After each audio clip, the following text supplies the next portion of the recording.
But there's nowhere I would rather be than here with my fellow patriots, free than locked down in Washington, D.C.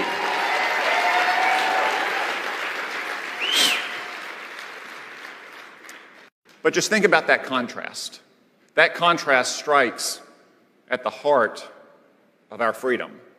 That your rights may depend on what you say, or what you believe, or the color of your skin. That's the opposite of freedom.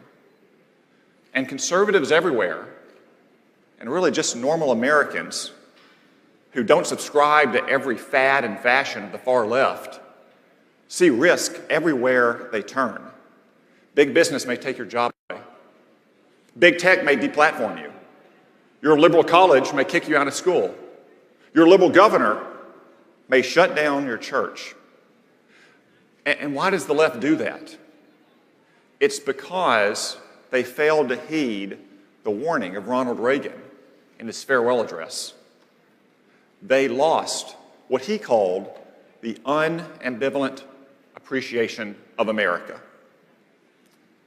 Now, many on the left have concluded that America is a fundamentally flawed, irredeemable, wicked place. They have a lot of names for it, but whatever banner it flies under, it gets back to that anti-American idea. You can call it wokeness or political correctness, cancel culture.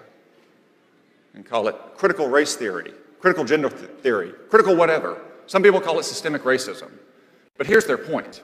The key word is not racism. The key word is systemic.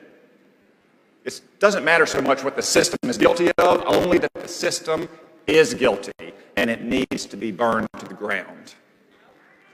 So many liberals think that about America. And how do they plan to do that? They plan to do it by rejecting our beautiful Declaration of Independence and the central promise of America, that we are all created equal in the eyes of God and we all have equal rights under the law. But too many of them no longer believe that. That's why there's no more urgent task today than the defense of America and a simple, unapologetic patriotism. We face many threats in this country, whether from China or Iran or Islamic terrorism, but there is no more pernicious threat to America than the rejection of our founding principles and our heritage and our tradition.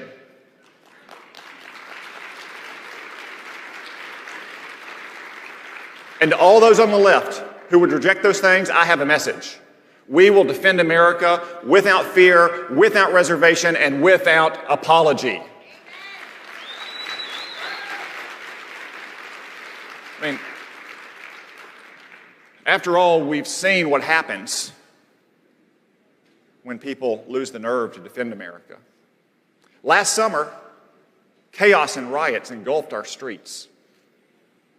Police stations were firebombed. Buildings, businesses were looted. Courthouses were attacked.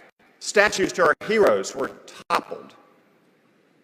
The police, in some cases, were overwhelmed and didn't have the numbers to stop the violence. In other cases, liberal politicians refused to allow the police to restore order.